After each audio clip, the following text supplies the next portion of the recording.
భారత్ మొదటి నుంచి చెప్తూ ఉంటుంది కదండి, ఈ కశ్మీర్ సమస్య అనేది ద్వైపాక్షికము, భారత్ పాక్ మేమిద్దరం కలిసి కూర్చుని మాట్లాడుకునే అంశము అని చెప్పి. ఈ సమస్యను అంతర్జాతీయం చేయడానికి భారత్ ఎప్పుడూ ఒప్పుకోలేదు.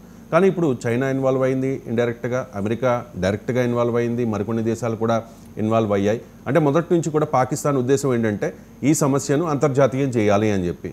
మరి పాకిస్తాన్ వాదనతో మరి భారత్ అంగీకరించినట్టే కదా ఇప్పుడు. ఇది చాలా ముఖ్యమైన క్వశ్చన్ అండి. అసలు టెర్రరిజాన్ని ప్రోత్సహించే వెనకాల ఎప్పుడు తీవ్రవాదుల దాడులు వెనకాల పాకిస్తాన్ అంతర్యం ఏంటంటే, లక్ష్యం ఏంటంటే ఈ జమ్మూ అండ్ కాశ్మీర్ సమస్యను అంతర్జాతీయం చేయడం. భారతదేశం ఏం చెప్తూ ఉంటుందంటే 1972 సిమ్లా ఒప్పందం, ఇందిరాగాంధీ గారికి జుల్ఫికర్ అలీ భుట్టో మధ్యకి జరిగిన ఒప్పందం ప్రకారం ఇది ద్వైపాక్షిక విషయం అంటారు. అందువల్ల భారతదేశం ఎప్పుడూ కూడా భారత్ పాకిస్తాన్ల మధ్యన ఉన్న జమ్మూ అండ్ కాశ్మీర్ కానీ, ఏ 6 సమస్యలు కానీ, సింధు ఏ సమస్య అయినా ఇది ద్వైపాక్షికమే అంటుంది. ప్రపంచంలో ఏ శక్తి ఏ దేశం వచ్చినా మీరు మా మధ్యలో మధ్యవర్తిత్వం వద్దంటది, పాకిస్తాన్ కావాలంటది. కానీ నిన్న జరిగిన పరిణామం ఏంటంటే, మీరు అడిగిన ప్రశ్న ఏంటంటే అమెరికా మధ్యవర్తిత్వం వ్యవహరించింది. అంటే భారతదేశం పాకిస్తాన్ అంతర్జాతీయం చేయడం అనే విషయాన్ని సమర్థించినట్ట, అంటే ఇక్కడ నుంచి ద్వైపాక్షికం అనే పక్కన పెట్టినట్ట అని వెంటనే ఈ విషయాన్ని వెంటనే పాయింట్అవుట్ చేశారు ఓవైసీ. ఏఎంఐ లీడర్ ఓవైసీ అడిగారనమాట మోడీ గారిని, అంటే మీరు ద్వైపాక్షికంలో మధ్యవర్తిత్వానికి అంగీకరించారా, అంటే సిమ్లా ఒప్పందాన్ని మీరే ఉల్లంఘించినట్ట మోడీ గారు, చెప్పండి, సమాధానం చెప్పండి అని అడిగారు. అపోజిషన్ పార్టీలు అడిగినాయి. ఇక్కడ నేను ఒకటే చెప్పదలిచానండి, ఇది భారతదేశం నిన్న ఉల్లంఘన, అంటే యుద్ధ విరమణ ప్రకటిస్తూ ఈ క్రెడిట్ ఎవ్వరికీ ఇవ్వలేదు. చూడండి, మోడీ ఇప్పుడు ట్రంప్ గారు ప్రకటించుకున్నారు, పాకిస్తాన్ ప్రధాని కూడా చెప్పారు ఇప్పుడే, thanks to USA, thanks to Saudi Arabia, thanks to China, thanks to Turkey అని ఉదాహరించారు పాకిస్తాన్ ప్రధాని.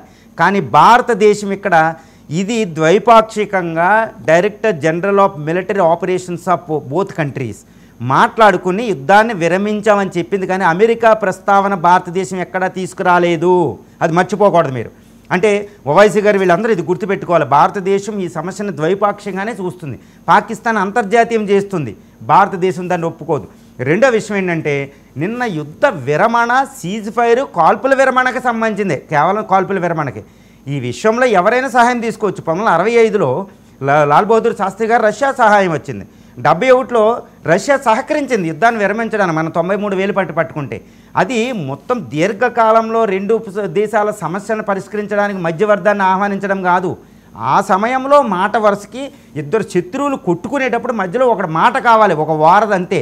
ఇది ద్వైపాక్షిక సంబంధించి అంతర్జాతీయం చేయడం కాదు, ద్వైపాక్షిక సంబంధాల్లో ఇంకొకరిని మధ్యలో తీసుకురావడం కాదు.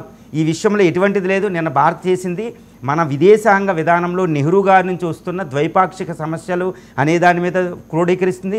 ఇందిరాగాంధీ మాట్లాడినట్టు ఇది ద్వైపాక్షికం, పాకిస్తాన్ మధ్య ఇద్దరే చర్చించుకోవాలనే దాని మీద. రెండో ఉదాహరణ చెప్తున్నా, 12వ తారీఖు అంటే రేపు 2 దేశాల మధ్య జరిగే చర్చలు కూడా ద్వైపాక్షికంగానే జరుగుతుంది, మధ్యలో ఎవరూ లేరు. దాన్ని బట్టి భారతదేశం తన విదేశాంగ విధానం 2 దేశాల సమస్యలు ద్వైపాక్షికమే అనేదానికి పూర్తిగా కట్టుబడింది.